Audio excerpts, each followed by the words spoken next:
Some reaction here on the Football Martin channel as Southampton are beaten this afternoon at the MKM Stadium. 3-1 defeat. 3-1 defeat. Can't quite believe I'm saying that. I come here with high hopes today. It was a 5-hour trip from home, maybe a 5.5-hour trip from home, and it's going to be the same going home as well. But that was a dreadful performance. Defensively bullied their centre forward, absolutely bullied Saints today. He won the first chance they have and they score from it, and it was a cross in the box. Wasn't dealt with by Roslev, or I think it was Harwood Bellis, maybe Stevens. It's one of the centre backs. I need to watch it back. Wins the header, it's a knockdown, the goalkeeper makes a save, Bazunu, and palms it straight into the path of the whole player, and it ends up in the back of the net. And the second one's almost identical, a ball in the box, again, header one, and it ends up 2-0, and the third's not much better neither. Again, I think it was Harwood Bellis gives it away sort of like midway inside our own half, which is never where you want to be giving the ball away. And before you know it, they've put a long ball in, he's gone back in to try and defend it and not won the header, knocked down again, and they've scored the third. Adam Armstrong pulls one back in stoppage time. By that stage I'm outside the ground because I've literally had an absolute gutful by that stage, and everybody that I'm with is ready to go home because they've had enough as well. They left with about 20 to go because they just had a gutful of it. But it was a really poor performance. Damien Downs had Southampton's best chance, and I said it, and I've said it loads of times. He needs a goal to get himself going, and if that goes in the back of the net at 1-1, all of a sudden you've got a bit of a chance, haven't you? At 1-1, it lifts everyone, but it was flat. We look short of a lot of confidence at this moment in time to Saints. They look really short on confidence, and that is it's to be expected. We were so bad last season, didn't win any games a great deal. We just won the 2 games all season, but yeah, defensively, that's just not good enough, really. And I think Will's going to have to sort that out. And for the people calling for the manager already, give your head a wobble. It's 6 games in. It's a really tough job to take on. For anybody thinking it was going to be easy, yes, we spent a bit of money, only the second game with all the signings in. And it's going to take a bit of time to bring it all together. It's not going to happen overnight. I thought the only couple of players that come out with it with any positives today, I thought Shea Charles at times moved the ball really well. I think he's a top player, really good player. I thought he played well today. Other than that, Manning did okay. Damien Downs, he got cheered off. When he went off, he got cheered off. How's that going to help him, by the way? Cheering a player off. You can't go cheering one of your own players off. That is absolutely ridiculous. I found that bizarre. And when Fellows got substituted, I don't think Fellows had a very good game, really. I don't think it was a bad substitution. The fans were booing it. It does feel very toxic already. We're 6 games in.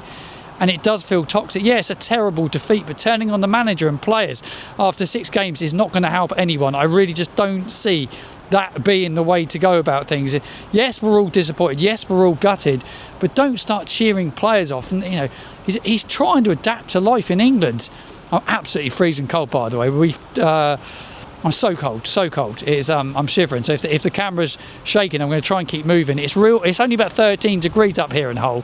It is absolutely freezing cold. A bit warmer hopefully tomorrow when I get back south, but I'm not going to get home tonight till about 11 o'clock. I will edit a match day vlog and get that out. It'll be tomorrow now, at some stage tomorrow. Give me all your reaction and all your thoughts in the comments box below. Where did it go wrong? What must happen? There's a lot to digest. I need to go and watch all the goals back again, but defensively, from being in that ground, it was poor. And by the way, the amount of empty seats in the away end now, I think a lot of people are buying tickets for away games and not going just so they've got enough to be able to get an opportunity to get a Pompey ticket. And I think that is the lads that I'm with are actually saying exactly the same as me, that people are using that as an opportunity to try and get tickets for the Pompey game, which isn't right really, but there was a lot of empty seats in there. It did feel a bit toxic near the end. It did feel pretty gnarly for a period of time. It was horrible. It was a horrible atmosphere. But we got to be better. We have to get better and have to get better quickly.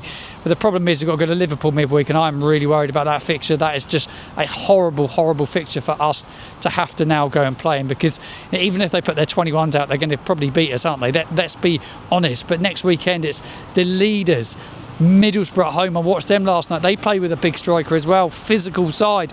We look like we're getting bullied, and that is a big issue, getting bullied at the back. I was surprised at Harwood, Bellis and Stevens today. They're just not good enough. And Roslev, I spoke about him a bit on the channel. He got substituted today. I don't know, he's just not got going for me. I've been really disappointed with his performances yet so far. I think he'd get better.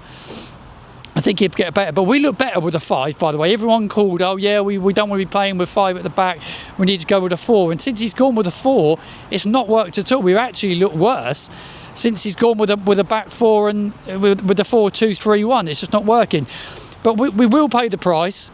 We will pay the price for not bringing in a Championship striker. I said it during all my transfer shows, all my transfer videos. Go get Josh Sargent. Go and get a proven Championship goal scorer.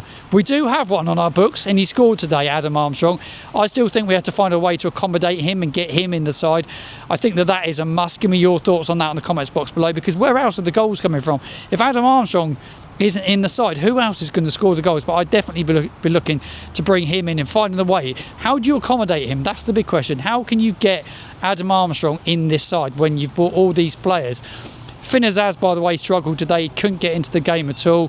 I've not seen Will Steele's comments yet. I'm looking forward to seeing what he's got to say. Well, I want to hear what he's going to say, but he's going to be bitterly disappointed. The fans have took a really long trip to Hull today. Like I said, it's a 500+ mile round trip for the majority of Saints fans today, and everybody was so dejected at the end. Not only were the fans dejected, it felt toxic. And it does worry me going into the Middlesbrough game. There's a lot to talk about this week. There's a lot to cover on the Football Martin channel, because we've got to watch along live of the Liverpool game. We've got matchday vlog coming out tomorrow. There's so much to go out, so it's going to be a busy few days for myself. So just stay tuned. If you're not subscribed to the channel, make sure you do get and subscribe to the channel, and follow me across all the social media platforms as well. Quite active on Instagram at the moment at Football Martin. All the links are in the show notes below for all my social media, so make sure you go give it a follow. But I'm bitterly disappointed. I'm gutted at how today unravelled. But we are fragile, really fragile, and we come up against the leaders next week. And I just think it is going to be a long season. Longer it goes, after 10 games you start to judge it. We're 6 in, and you kind of feel that we are going to be struggling to get anywhere near the playoffs at this moment in time. And for the amount of money we spent, that's not really acceptable in my opinion. Will Steele's got his hands full, but I fully back him. That is one thing. Not just because I interviewed him and he's been on my channel. I fully back Will Steele, and I'm convinced he will turn it around. But he will need time. But the last thing he needs is people jumping on his back and jumping on the players' back at such an early stage in the season. It is not going to help anyone at this moment in time. So fingers crossed we can turn it around quickly. But the next 2 fixtures are horrible. Liverpool in the Cup, and then it's in the Championship next week at home against Middlesbrough, and then it is Sheffield United midweek. So it doesn't get any easier. Give me all your thoughts or your reaction in the comments box below.